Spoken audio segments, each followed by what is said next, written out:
Setiap rukun menjadi perangkat desa yang hebat.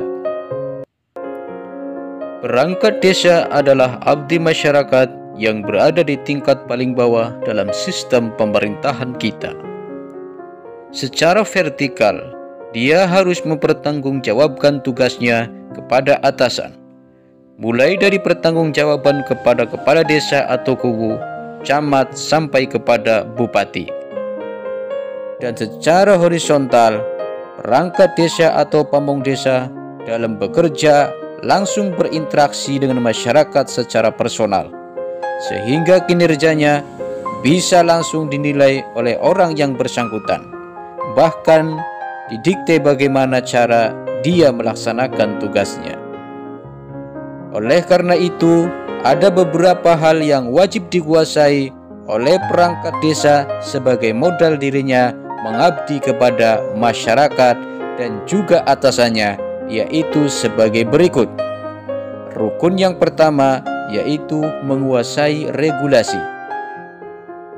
Perangkat desa mulai dari kepala desa atau kubu, sekretaris desa, kepala urusan, kepala seksi, kepala dusun, dan staf lainnya harus menguasai berbagai regulasi atau peraturan hukum yang berkaitan dengan desa, baik itu peraturan desa, peraturan pemerintah, peraturan menteri, hingga aturan lainnya.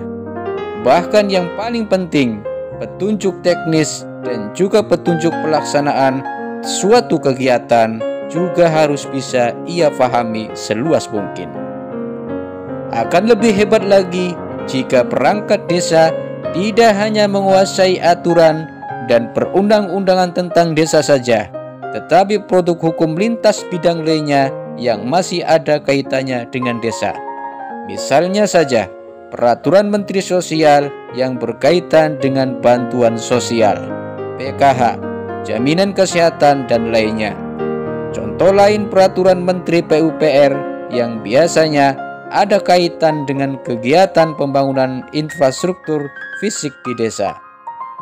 Regulasi yang berkaitan dengan desa di tingkat atas biasanya dikeluarkan oleh Presiden, Kementerian Dalam Negeri, dan Kementerian Desa Pembangunan Daerah Tertinggal dan Transmigrasi.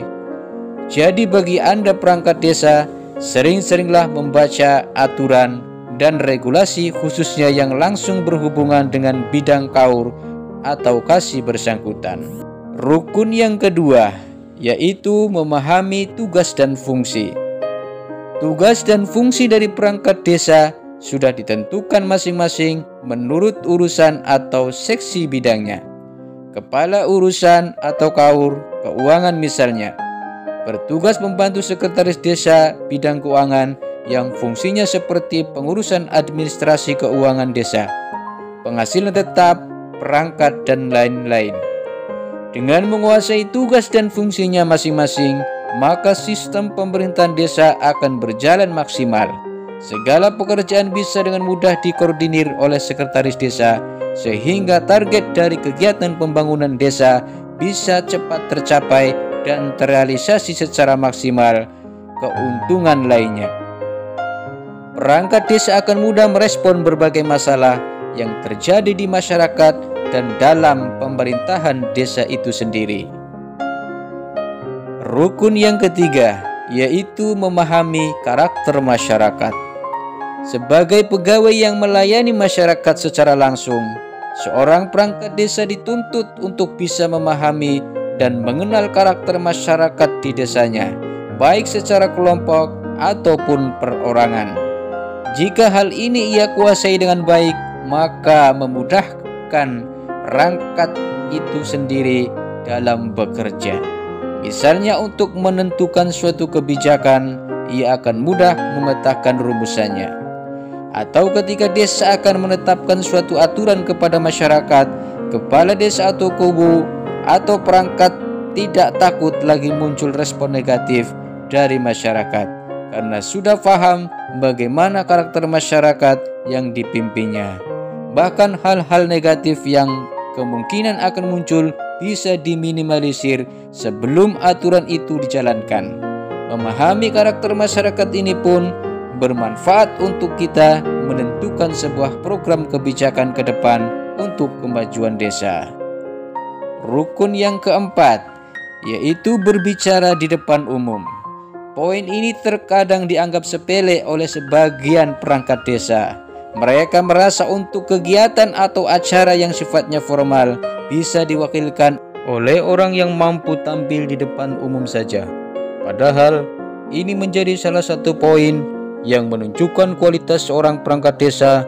Berbicara di depan umum tidak harus dalam kegiatan atau acara formal saja.